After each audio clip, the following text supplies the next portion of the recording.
Compulsory అప్పుడు free అవుతుంది, ఊరికి బుక్ చేసుకునే అవసరం లేకుండా. ఎడమవైపు డౌన్ రౌండ్ వస్తుంది, రైట్ సైడ్ అప్ రౌండ్ వస్తుంది.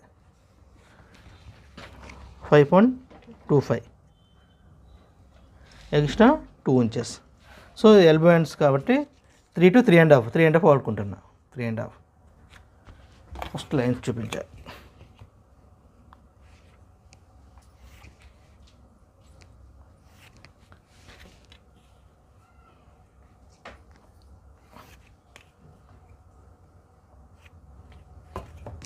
ఇది 1.5 స్ట్రైట్, 1.5 to 1/4 పెట్టుకోవచ్చు. ఇది 3.5 పెట్టున్నాం.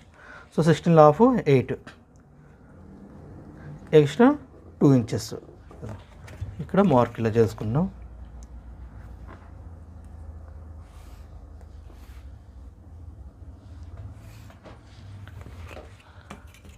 సో దీనికి లైన్ కొట్టేస్తాం. దానికన్నా ముందు ఒకసారి చెక్ చేస్తాం.